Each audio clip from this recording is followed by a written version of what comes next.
I'm excited down the stretch here. I mean, even the last two, obviously the Cowboys are always the Cowboys, so be fun, and then the Giants are bad too. So really, until the playoffs, that Steelers game for the Pennsylvania Showdown is the biggest game you're going to get there in the link this season.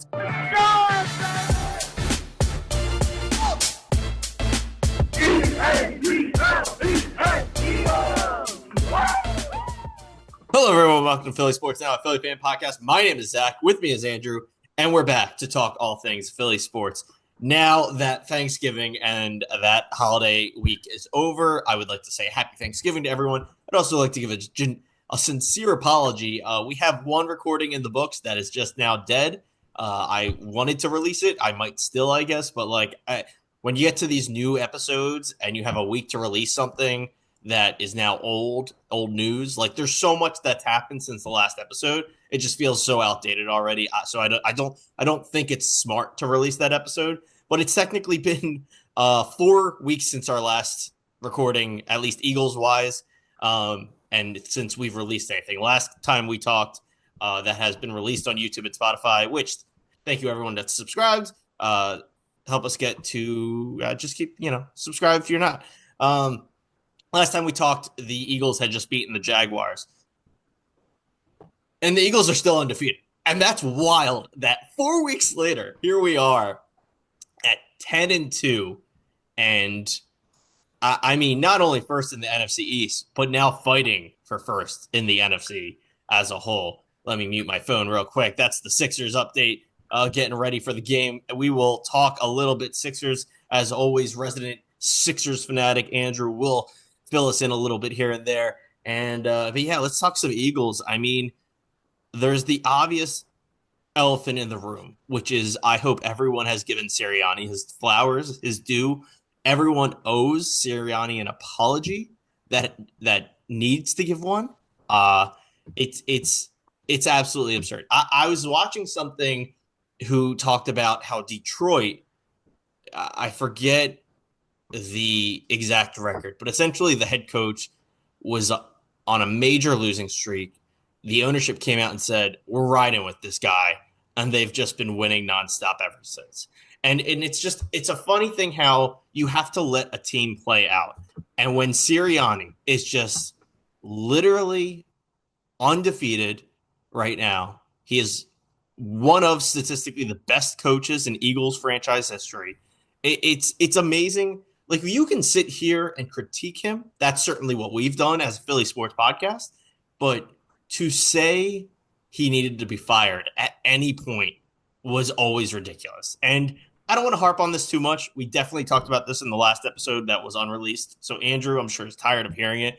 But as a Sirianni defender, I also feel like Andrew is happy to at least say that much once again. And then we'll talk specifically about how the Eagles, but when our last podcast didn't release, it was right before the Rams and the Ravens. And I said on that podcast, I was like, I hope we go 500. We've been undefeated since the bye. If we can at least beat the Rams and lose to the Ravens, that's okay. If we somehow lose to the Rams, but we win to get the Ravens, that's okay. They blew all of our minds by going undefeated still and beating both the Rams and the Ravens. The Eagles proving themselves to be a true contender for the Super Bowl. You've got Tony Romo during the broadcast saying that they're a contender. You've got Chris Collinsworth at one point saying that we're contenders. All of these non-Eagle fans, I will say, as far as professional sports goes, it's in our cards. And quite frankly, people are doubting the Detroit Lions because of how injured they are at this point. It's kind of never looked better to be an Eagles fan. So I know that's a lot. I'm going to throw it to Andrew again from the top. Let's a little praise for Sirianni, but let's talk about how we are truly an NFC contender. Yeah, no question about it. I mean, this team is absolutely an NFC contender, a Super Bowl contender. I mean, this team continues to. I just love the way they're playing. I love the way they're doing it. It's not, all Jalen Hurts going for 400 yards. It's not. Obviously, Barkley's having a fantastic year, but you're not only winning because of Barkley. It's a true team effort. You see it on the offense. You see it on the defensive side. You see it in game adjustments. I know we'll dive into a lot with that Ravens game, but I mean, talk about coaching adjustments throughout a game. I'll save the rest for when we talk about the actual game itself. Um, but it's just unbelievable to me the way this team continues to play. And I mean, it's just it's remarkable. What a bye week can do for a team. And I know we were both on here giving Sirianni like pump the brakes on the Sirianni hate and stuff. And I mean, even this though, I mean, I think it's just even more. I mean, it exceeds what anybody could have expected even out of the bye. I mean, I know obviously I expected, we said it, I thought they'd fix things and they'd become a contender again and everything. But I mean, to go 8-0 from that bye with some fantastic wins, not even just at home. I mean, to go on the road and beat LA, go on the road and beat Baltimore. I mean, and now you got rid of basically your whole road schedule. You're home for more than not the rest of the way here this season. So now you got to just take care of home field advantage, which we know this team's fantastic at doing. I mean, listen, I don't want to. I know it's going to sound probably a little on the homer side, but I think this team is going to get the 1 seed when it's all said and done. I think the schedule really favors that. I think with the home games, you don't need to get on another flight the rest of the way. Your only road game left is to head to Washington. And it's remarkable with where this team's at. I will say this: I am disappointed with the national media sense of how I get it. It's starting to switch, but there is no love for this Eagles team at all. And in the sense of, I mean, we talk about Sirianni. How about he's, I mean, just he's not even a top 10 coach of the year if you're going off odds. Like, how insane is that? You have a team that's 10-2. You have a guy that just fixed his team from where things could have went south quick. You have two new coordinators that come in and get and take over this team, which isn't easy to do. And he's sitting 13th on the Coach of the Year odds. On most of those books on the future bets. And I get it, that's not everything, but that tells you a lot on where he's seen nationally, where he's seen around the league. So I mean, how I just don't understand that. I got numbers we can go over later that I want to say for a Hurts MVP argument that he's not even in discussion. I know it's Barkley over Hurts, which I'm fine in that, but I'm gonna go. I got strictly numbers. I saw this graphic on Twitter, and maybe I should just say it now since we're talking about it. But if I may jump in real quick, just some things you said that I wanted to real quick reiterate, and then we can just jump into MVP stuff. But to your point, regarding Sirianni not getting enough love, I do I do agree, and it's funny how you can sit here and say, and not you, like the general audience, like we all, again, nationally, the Eagles fans were being told you were overreacting. Nationally, people were like, "You're winning. Your head coach is still very much a winning coach. He has improved since last year. Like, there is no reason you should be reacting the way you are." Now, where the Eagles are peaking, it's like, okay, fine, we were overreacting. Why are you not giving him any love at all? The fact that he's not Coach of the Year contender. And I'm not saying he's going to win Coach of the Year, but I mean, when you especially compare last season's literal demise to the way this season has been nothing but growth, and as you pointed out, with new coordinators, with new players, it's unbelievable that it's not more of a conversation. And something else I wanted to talk about, where I forget how it came up exactly, and I apologize, but like you had mentioned how we are now sitting at 10 wins and looking at the rest of the schedule, the home field advantage, the schedule that we have. You didn't mention, which I would like to bring up, not only is Detroit banged up, but Detroit also has a very tough end of the season schedule. So you have them have an extremely tough schedule. You have us have an easy schedule, mostly at home, except at Washington, as you said, which is basically, it's one of your friend's house that you've been to 4 times a year every year. Yeah. So it's not like the weirdest thing to have and go and win there. But something else I wanted to point out is I'm pretty sure Andrew and you talked about a couple of episodes ago when we hit our halfway point. We talked about, okay, how many wins do we think we're going to round the season out with? And I think we both said 11. And dude, right now, am I crazy thinking we could win 3 to 4 more games? Like, I'm gonna go a step farther. I would not be surprised if the Eagles went out. I You're know. gonna be, you're gonna be. I mean, obviously the Panthers are the Panthers. Steelers is gonna be a very tough game, but you're I think the home. Steelers You have, are our only loss. If I were to give you a spreadsheet right now, the only one that I have no doubt putting a loss next to right now is the Steelers. They're hot. They're all sorts of everywhere, from the new NFL what's it called? The show behind the scenes. Hard Knocks. They're Hard Hard Knocks. Knocks right now. They're just really good winning. Russell Wilson is hot. Like, all sorts of reasons the Steelers are hot. I'm not saying I'm worried about them come playoff time, and I guess that would be a Super Bowl conversation, which would be pretty cool. But like, what I am saying is, as far as the rest of the teams go that we're facing, uh, they're the L. Very much a winnable game, but they're the ones I'm saying, okay, we probably lose here. Yeah, I'm actually. If I had to pick one on here, it would be the Commanders. If I'm being honest, but I think you beat the Steelers. They look vulnerable. They lost to the Browns. I mean they're beatable. I mean that tells you right there. Them losing to Cleveland, but I think you're at home. I think you take care of business there, and then after another big time win, going back on the road against a team you already beat, a team that at that point, if you actually take care of business the next two games, I think you might actually have the division locked up at that point in Washington. So I think that's where you could quote unquote find the letdown game. But no, it's exciting. It's really exciting where this team, how they've overcome everything. Um, Injuries they've dealt with throughout the season. I mean, you missed A.J. Brown in parts of the season. You've missed Devontae Smith as you continue to miss him. You missed Dallas Goedert. Obviously, Brandon Graham's out. And I know every team deals with injuries, but this team's overcome them, and they're still 10-2. So, yeah, no, it's been incredible. It's been an incredible journey so far, and it's only going to keep getting better. I mean, when talk about injuries and who you have to depend on, we're depending on Cooper DeJean.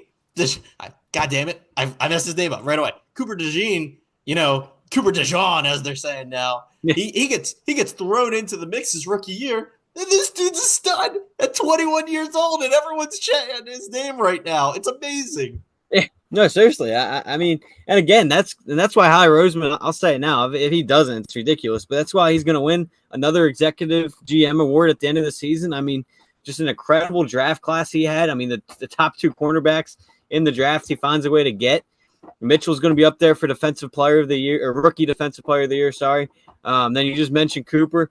And Jalix Hunt, I mean, your third-round pick, he fills in for Brandon Graham last week. He has 3 tackles and a big-time sack in a big moment. I mean, just everybody here stepping up. And then obviously, I mean, goes without saying, you bring in Barkley. You sign him as the best free agent signing, not only in the NFL last year, but maybe across sports. And definitely for the Eagles, and I don't know how long. I mean, if not of our lifetime, in all honesty. And I do want to bring up, because I know we've talked about it so many times, so I don't want to like harp on it again. Something else we've already talked about, but adding Barkley, it's not. You said it. It's not just the fact that you add the greatest running back in the game today. It's adding the mentality he brings to this team in a way that like he's enjoying the game like never before. You've got players like Hurts and A.J. Brown rekindling their love for the game. Like, they're not just winning. They're clearly having fun again. It's the Phillies effect, dude. That's what it is. I'm watching this team, and for the first time in at least 2 years with this core group of guys, I'm like, holy shit, they're enjoying this. Yeah, no doubt about it. It's like this. It's like the Super Bowl team all over again. Yes. I mean, you saw them dancing at times there, and then I mean, you see it again here now. So I'm excited, and that's kind of the sad part of this season. Like, how about this, real quick? We're on the back half of the schedule now. You've only played in front of these fans 3 times this year, and 2 of them were. I mean, it goes without saying, the Browns and Jaguars, which are tough games to. I mean, obviously we get hyped for every game, but those 2 games are tough to get hyped for, knowing their schedule and knowing how bad they've been. So, and then this week you get the Panthers. So I can't wait for the Eagles-Steelers game. We actually have a top-tier matchup showdown at the link. It'll be the Fox game, 4:30 kickoff. So, I mean, that's the one. Like, these fans have been robbed this year for not getting a fantastic game, because your best game that could have been home was the Packers, and you played that overseas. So I'm excited down the stretch here. I mean, even the last two, obviously the Cowboys are always the Cowboys, so it'll be fun, and then the Giants are bad too. So really, until the playoffs, that Steelers game for the Pennsylvania Showdown is the biggest game you're going to get there in the link this season. So I'm excited for it and to see how the fans come out for that one too. So, Andrew, I know you had a stat you wanted to throw at us, so I'm going to ask you to bring that up in just a second. But before we do, two things I want to talk about real quick that you mentioned going off the schedule. I mean, you talked about the Steelers being our next big contender matchup, which is to say after beating the Ravens, and I'm not going to say, a total beatdown, but beating them at home in their house, it feels like a beatdown. And I guess, Yeah. it felt good is the best way to put it. But unrelated, do you know offhand? Because I don't. This is a by the hip question, shooting at the hip. Do you know which of the remaining games is the Kelly Green game? Because we have one more. It was funny. It's funny you asked that. I was actually thinking about that the other day. I don't know off the top of my head. I forget what they chose. I want to say it's the Dallas game, to be honest, because I think us last year after them picking two odd games, I think when they came out, we kind of said, "Oh, we got one good game this year." But isn't it funny how, like, looking at the rest of the schedule and the way this season has gone, like, right now, I wish it was the Steelers game that we were Kelly Green. Yeah, give me 2 seconds. Week 9 and 17. So that'd be the Giants. No. They had that game, so there's 18 weeks now. Yeah, so it'll be the Cowboys game. Yeah, it's the Cowboys game. I mean, that's a great game to have it because but I mean, when the schedule was released, you thought that was going to be for the division too. I mean, that late in the year. Right. I mean, it's so funny. It's so funny how that ship has just sailed. But all right, dude. So what was the stat you were talking about throwing at us here? Yeah, so I mean, first off, the coach of the year drove me crazy. I mean, real quick, I mean, I don't mind Mike Tomlin and Dan Campbell obviously being the Lions coach, but some other guys, Sean Payton, Dan Quinn, Sean McDermott, also okay as the Bills coach. But I mean, Jonathan Gannon on Arizona, like how are these guys ahead? Some of these guys ahead of Nick Sirianni for coach of the year. But the main one I wanted to get to because and I got no issue with him winning it, but it's again being fair to everyone involved. But like all you're hearing is how much of a front runner Josh Allen is, right? For MVP, and maybe Barkley can find his outside looking in if things continue to go well. I mean, these are just obviously part of the numbers, but both teams 10-2, so you take out winning. Completion percentage, Hurts 68.4%, Josh Allen 64.6%. Total touchdowns, so passing and rushing, 27-26 in favor of Josh Allen. Interceptions 5-5, and total yards within 100. Allen winning 3,025 to 2,979. My point here is not that Hurts should be the favorite over Allen. My point is there is no reason why Jalen Hurts should not even be in the conversation. Because, again, you go to the odds. You have Josh Allen, Barkley, Lamar Jackson, Patrick Mahomes, Jared Goff, Jordan Love, and then finally Jalen Hurts. So my point is if Josh Allen is, quote-unquote, that much of a front runner, how is Hurts not even in the conversation? These numbers aren't a wild difference. These numbers are within one good game from Hurts that he could take over something. The fact that Mahomes is above Hurts is just proof that there is definitely pandering being done within the entertainment industry of it all. Like there is, I don't have the numbers in front of me, but Mahomes has a bad year statistically. Now, don't get me wrong. Mahomes is Mahomes and the Chiefs are the Chiefs, as plenty of reporters say. And all they need is their playoff spot, and you never know what's going to happen. They are also, 10-1, or 11, whatever. They have one loss. Like, I'm not sitting here saying that they aren't a problem because they are, but to say Mahomes is an MVP candidate is laughable at best. Well, yeah, and again, it's crazy, and that's where they'll go with the guys that have been there, and everything. And I don't know. I will say Lamar Jackson definitely MVP worthy. In my opinion, the problem is they've lost. They worry about winning, which I mean, MVP obviously is part of winning. And Eagles gave them their fifth loss, so that's kind of where Jackson takes a giant which is hit. Where Barkley and Hurts should go above them. Like it's so. I also have being a complete homer as we have a Philly sports podcast, but I also would love if the first non-quarterback MVP winner in 20 years is not only a running back for the Eagles, but it's Barkley. It's the Penn State alum, it's the lovable hero, and not only all these things, but he's also an MVP the year he leaves his draft team of the Giants. Like that would just all be amazing. No, absolutely. That would be insane. And he's statistically on pace to break the rushing record. That's what I don't know. But the fact here's the thing is if Christian McCaffrey wasn't going to get it last year, I don't know if I see Barkley getting it this year. Is what it unfortunately comes down to. Well, if you break the rushing record, I think that should put you in a high conversation. I mean, he's in the conversation. I mean, yeah. I love that every time they talk about Barkley's stats, they have to bring up he's the number one rusher. Then it's I don't even know who's 2 and 3, and then number 4 is Barkley again, just second, second half stats. Like I love that. I love every time. Yeah, my biggest concern, honestly, for the rushing record. I mean, I know we joke about the schedule, but you expect a blowout against Carolina. So how much is he really going to play in that game? You could see his fourth quarter minutes limited. Cowboys and Giants, if their season continue to spiral, same thing. So I'll be interested to see kind of how much he gets to play. But outside the Steelers, they're facing some pretty easy rushing defenses from the numbers I saw. So man, it'll be interesting. It sure will be. All right, sorry as I chew my finger, but let's get into the Ravens game specifically to kind of wrap up this Eagles talk, because this is man, this was such a this was like peak. I sat down. I think it's a second. I hate when I use the same word more than once in a podcast episode. I cling to it, but this was such a perfect like. It was the 4:30. I'm like doing all these chores and housework and things on Sunday. I think I was fixing something in my house's bathroom, and I was doing a bunch of like renovation stuff. And I was done in time. It was like right around 3:30, 4 o'clock. So I'm cleaning it up, and I sit down for that 4:30 game. Man, and when I tell you, again, I expected the Eagles to lose. I was sure. I was like, just give me a good game, man. Keep it interesting. Keep it close. Give me a good game. And man, I mean, what's the opposite of they did not? Well, what's the opposite of disappointing me? Because they exceeded my expectations.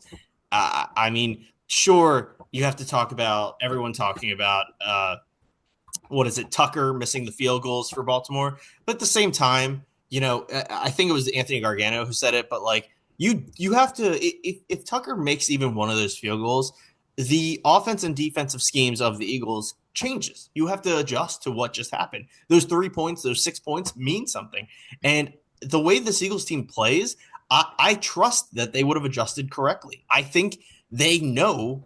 It's crazy to say this, but like we are at a point where we can actually trust the coaching staff to behave correctly. And the proof in that pudding is Sirianni forcing the Eagles to punt. Yeah, no question about it. And talk about, I mean, a few things there, all going off what you said. First, Sirianni. I mean, talk about a coach that adjusts to his, not only him, like that's why I think Sirianni is a great coach is, you know, we talk about the field goals and stuff, and maybe that hasn't changed yet, but I truly believe week 3 Sirianni is going for it in that spot. You know, you're behind the 8 ball early on in the game. You need some momentum to switch. I kind of see him leaning towards going for it there. But no, you have a coach that has made adjustments as he continues to grow as a coach, and he made those adjustments and kind of switched his mindset and punts, and he really changed the game. And that's why man was the special teams punter of the week. I mean, everyone saw how big of a spot that was this week. And then as far as the Tucker thing goes, I mean, I get it. It's a big spot. Like you said, he's going to – depending if he makes it, you're going to adjust to your game plan. You're going to adjust – the situation, so you can't just go off of that. But let me also say this, and I'm not saying the Ravens aren't good, but this is why I kind of throw it out the window too, is the better team adjusts in that situation. If you falter in certain spots like that, how does your team overcome it? And guess what? The Eagles had a situation where you can go back to in a game against the Washington Commanders. Jake Elliott did the same thing. He missed 2 field goals. He missed an extra point. What did the Eagles do? They overcame that, won the game 26-18. You beat your rival, and you took control of your division. So the same situation there. The Ravens missed 2 field goals, missed an extra point. They just didn't overcome it. So it's part of the game. It's part of the situation, and it's about how your team adjusts. And the Eagles, I mean, the Eagles didn't allow the Ravens to adjust and overcome those mistakes. And that's what makes good teams great, is overcoming those mistakes. And that's what the Eagles have done consistently during this 8-game win streak. So I get it. It's tough to see Tucker miss those if you're a Ravens fan in national media. I mean, it's tough. It's obviously a thing you point to, but I'm not going to sit here and say if he makes all those, the Ravens win the game. It's a game for a reason. You play 60 minutes for a reason, and the Eagles outplayed him. And that's what you really see through these 8 games is, and one thing I love about this Eagles team is they just wear you down from start of the game to finish.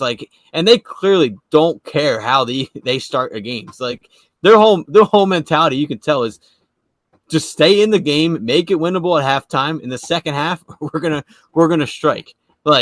It's truly unbelievable, and it kind of worried me. I mean, obviously the first quarter points has been a talk throughout the season, and we've seen them take care of some of the bad teams that way. But seeing it against a team like the Ravens, I mean, it's just the recipe is keep it close. You get on the board, you get on the board early. If not, wear them down and strike in this third and fourth quarter. And Andrew, I love when I can just jump right in because that's exactly why I think, and we just beat the Ravens, so obviously high on the Eagles and as a contenders, etc. But the fact that they are capable of staying right there, playing smart football, playing it down your throat, and just I already forget the exact wording you just said, but that right there was why I think the Eagles could go beat the Detroit Lions in the NFC Championship, and why I think, quite frankly, the Eagles are the best team in football today. I'm not going to sit here and say it's a lock. I'm not going to sit here and say we've been the best all season. But I certainly think if there was a most improved team award, it's the Eagles. And they are playing the best football right now, which is why I think they could go undefeated the rest of the year, which is absolutely absurd. And I think that's unrealistic. But I think based off of how they're playing, that is, I'm not going to say it, but it's possible. It's possible. You're telling me there's a chance. Now, So I heard this. I heard this thrown out there real quick. Sorry to cut you off. yeah, no. Hypothetically, if the Eagles went on to win out the regular season, and let's just say the Lions didn't lose, was this scenario, and they held on to the 1 seed, the Eagles to win the Super Bowl would have to win 17 straight games, which is equivalent to the entire regular season. Wow. See, I hate hearing that stat because in my head, now I want them to lose at the end of this season so they get a break from winning. Okay, WIP there with that poll. But I that's more of a I don't what's the word, but like a statistical thing, right? You know how yeah, it's tough to win 7. Yeah, right. It's very much man, what was that old briefcase game show, Deal or No Deal, right? If you make it to the final 2, it's statistically it makes more sense to actually, I forget which one's correct, but it's a statistical there's something in your favor to do it one way versus the other. So if you're going to tell me they go undefeated into the postseason, yeah, I'm a little worried they're not going to go and win the Super Bowl because then you have to continue being undefeated. Yeah. That's statistically hard, especially in the National Football League. No, absolutely. I mean, it'll be interesting. That'd be funny though. You go out and win 17 straight. I mean, that's something they talk about, and actually, that's a point I wanted to bring up too. Was you did mention how I think it's, and this isn't a anti-national media thing, but I think it's worth noting. Before the Ravens game, everyone and their mother was saying that the Eagles playing the Ravens is the true matchup of their legitimacy. So which is it? Are they legitimate? Are they contenders? Or are they not? And then afterwards, I think it's a mixed bag of people saying, yes, they are, and people saying, well, the Ravens didn't play their best game.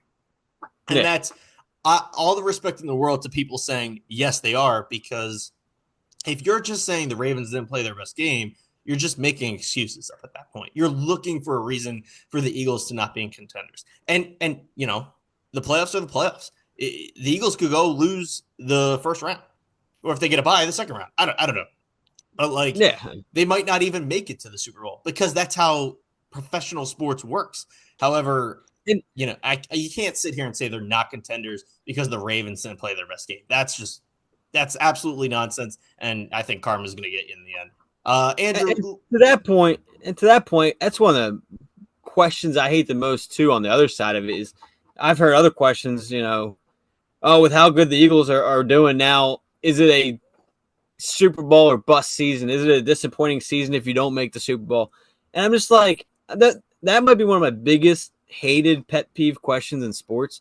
To your point, because of playoffs, I'm fine with saying is the playoffs a bust season or not, but like right, I'd say hypothetically, right, that the Lions keep winning, the Eagles keep winning, and we go to Detroit and lose 27-24, right?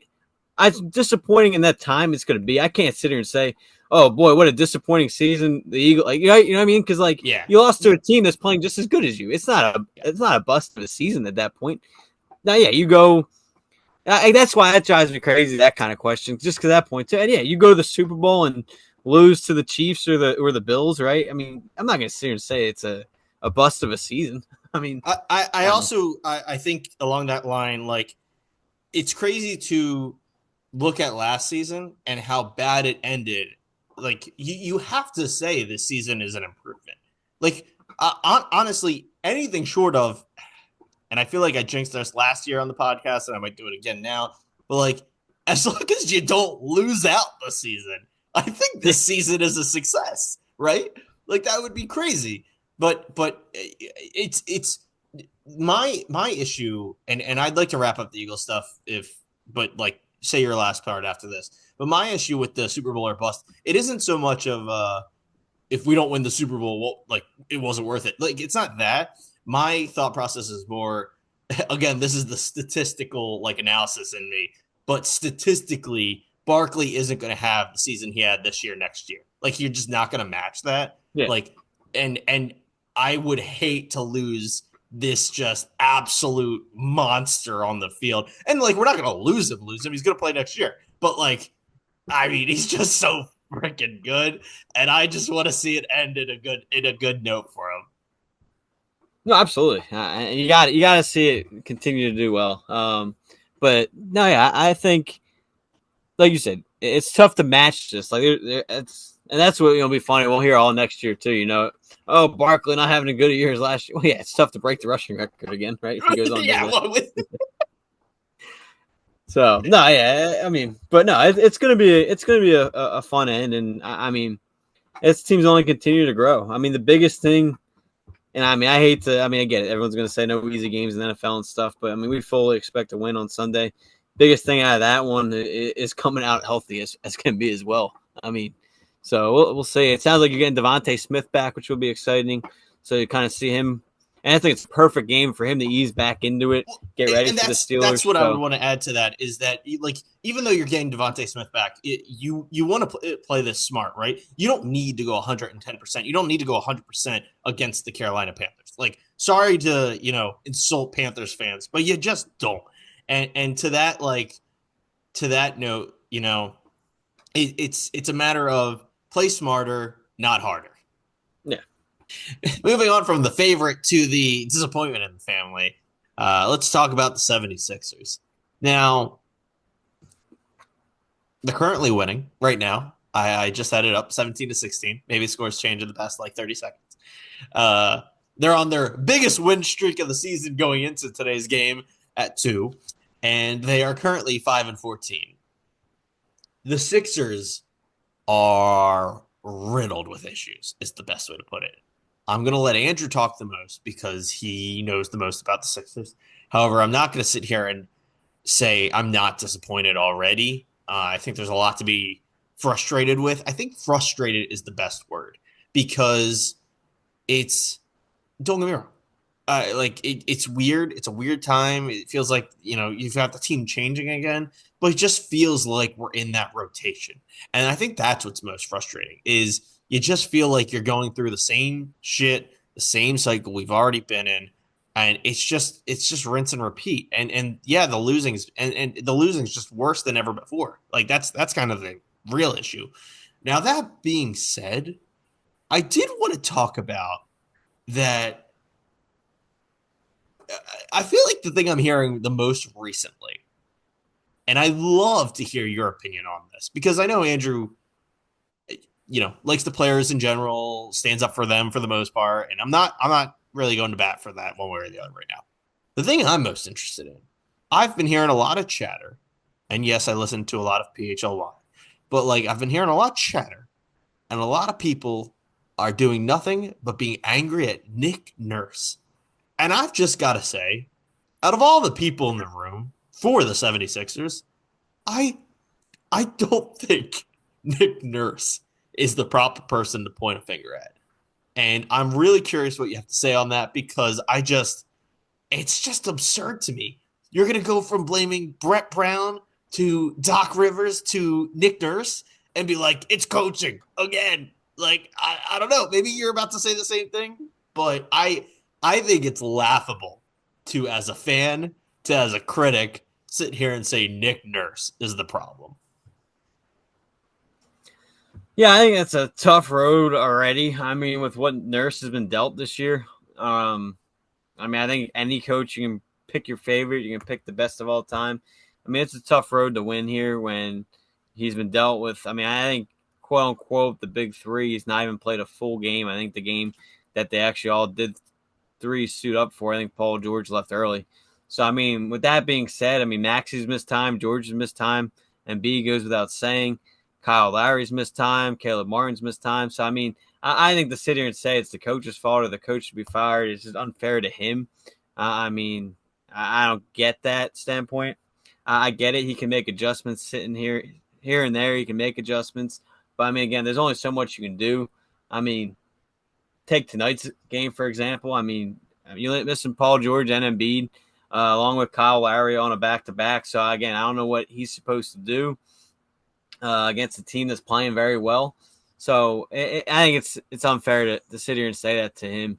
With that being said, I mean, I think the most disappointed you have to be is just in the organization as a whole for the way they've handled everything. They're not coming out and saying everything, and I mean, if it's true, I hope everything is going okay with him. In the sense of the last 3 or 4 games, along with the knee management, the Sixers have listed and beat out with personal reasons. So I don't know what's going on with him behind doors. If it's him, if it's his family, I mean, whatever it is, you wish him the best. With that being said, again, just being upfront more with the fans, with the organization as a whole. Because sometimes it seems like even Nurse's press conferences doesn't even know what's going on with some of these guys. And But that's so my point. That's my point is I don't think it's even right to say that that's on Nurse to be more upfront with us because it's that is well, I'm for not saying Nurse, I'm sure. saying organization from a No. Daryl Morey or Joshua Harris standpoint. I was more agreeing slash inputting as well. Like it's like I there is man. I don't know what I did, but I hear clicking. I hope anyway. It's damn it. I sorry. I came in hot impulsively and I forgot like the exact word I was trying to say. But my bottom line was, and you've said this countless times. I think the issues people are blaming Nurse for is something they should be blaming the organization for. Yeah, no question about it. And again, now obviously Andre Drummond's out too, so you're sitting here with your third string center having to be your starter. He's a rookie drafted second round, so I mean it's a tough road for him too. So yeah, it's been a tough cards dealt here for Nurse and the team here to start the year, and we'll see how they continue to go. I mean, I think they've started to show a little bit of a turn of a corner over the last few games. As you've seen Paul George play more, I don't think he's going to be playing back to back as you saw today, but he puts up 29 in a win on Monday night. So again, I think you're starting to see some turns, but obviously you need these guys to get healthy and start playing on a daily basis. I get it, back to backs are tough, but the road you've dealt is what's going to make them have to play back to backs at some point, and we'll see what they do going forward. But again, I think in terms of the season, I'm not going to really sit here and say it's over or that they're still right there in the mix until I think I've said it before. Is I kind of judge that right after Christmas. You see where you're at the end of the month of December, kind of where your hole is dug there, where this team's sitting at the end of December is kind of where I'll judge that on the future of the season. So I do want to ask because if I'm correct, there's 65-ish games in a season. 82. Yeah, give or take 20. So close. But And tonight's game 20, so still a long way to go. so that's kind of what I was going to say. Tonight's game 20. There's 82 games in a season, so that puts us a quarter, 25% into the season, right? At what? I'll start with this. How many wins do you think the Sixers need to be a contender to the playoffs? Probably 35 gets you in. I would like to see 500 even, 41 and 41 at minimum. So it's really like that's. It's funny how that sounds like that's all you need to get in. Um, Well, you got to remember 10 of the 15 teams in each conference get in. So, that's true. Yeah, basketball oh, if is you count the playing game, I mean, top 6 are quote unquote the playoffs, but 7 to 10 is the playing game. And if you're healthy at that point, I'd fully expect to be beat up on the teams in the playing game. and I guess I get there is that conversation, and at the end of the day, that's all that matters, right? This team is these fans are tired of this team being monsters in the regular season and then just bailing in the playoffs. So if they want to pull a 180 on us and they want to just be garbage bullshit in the regular season but squeak into the playoffs and go win a championship, that's great. That'd be hilarious. That would be one of the funniest things of all time. I just don't. I think this team is not hot in the slightest, and there's no real indication of that changing, but you have to hope for that change. Well, the indication of the change is whenever Embiid starts to play consistently. I mean, obviously, if Embiid does this the entire year, you're not doing anything, right, in the playoffs, if even getting in. That's what's all going to come down to. And I will continue to say it. This roster is built to win. I love the veterans on this team. It's all going to come down to health. And I think Paul George long term will be fine. And it's all going to come down to Embiid. If you get Maxey, Embiid, and George on the court on a regular basis, obviously McCain's been on a tear right now, front runner for the Rookie of the Year. For the NBA, I know it's obviously early as we just mentioned, but I mean, if it ended today, he's probably your winner. So and then you got all the veterans. You bring in Caleb Martin, who's been a fantastic piece with the playoff-driven Miami Heat, who's went on runs before. So the guys are here. I mean, let's put it that way. The role players you've been missing for as long as I can remember are finally here. Now it stinks that the 1 and 2, if not the 1 and 3 piece on your roster is not here right now, and that's where it's going to come down to. And obviously, no matter what team you are, or sport you're playing, if your best player's out, I mean, that goes without saying. So it's all going to come down to that. And the problem is we don't know. That's the biggest issue, right? If you have an organization that's up front with you, and let's say Embiid really did mess up his knee bad in the Olympics, we have no idea. If they are just playing it cautiously until the end of December, and then they're going to take off, and they are basically telling the NBA, your regular season's a joke, we'll take it serious in January, and we'll see that. Again, we don't know. So that's why I kind of give it to the end of December, where we'll get a read on where we're at that point. Um, in the season. And that's why, I mean, yeah, obviously you're going to start. They just got too many guys right now that aren't going to play on back-to-backs. And you play the Magic on Wednesday night, December 4th, as we record this, as you mentioned earlier, and you play them again on Friday. And I fully expect George to play on Friday, and Kyle Lowry should be back. And I mean, again, I can't sit here and say whether Embiid will play or not because nobody knows. Hopefully he's back for Friday's game. So that's a game maybe you can split with Orlando, 1-1 on these back-to-backs with Orlando, and you come out winning 3 of your last 4, and you continue to turn the corner. I think I looked it up. You have 10 games left in December. Obviously, you can sit here and say you got to get as close to 500 as possible. I'd like to end hopefully with December. I mean, obviously, yeah, 15 would be great, but I think realistically that's obviously not going to happen. I think if you can get to about 11 to 12 wins by the end of the month, I think you can sit here and say you are starting to turn the corner. And then you're looking at an 11 and 15 team. You've cut your under 500 record in half there, and you do take the next step as the calendar month turns in 2025. Now you sit here in these next 10 and you drop 7 of those. I think it's officially panic mode at that point. So, but again, it's all going to start with Embiid, and the problem is we have an organization that's not being upfront and telling us what's going on. So. All right. Well, as we wrap up here at Philly Sports Now, I do have one more question for Andrew, and it's actually something I was kind of excited to talk about. It's a question I'm going to ask Andrew every week during the Sixers segment of the show going forward, and I think it's important as fans who like to watch the Sixers, but you have a game every day. It gets overwhelming. You don't know which game you want to watch. Andrew, I'm going to ask you, and again, I'm going to try and make this a regular thing, but in the next week, so remember our podcast will be releasing on Friday, which is going to be December 6th, which is the next game of the Magic series. What game of the Sixers in the next week do you think fans should be keen to watch? I think that's a good question. I think the Magic got. I think the Magic got to be up there. You're going against a team that's playing great right now.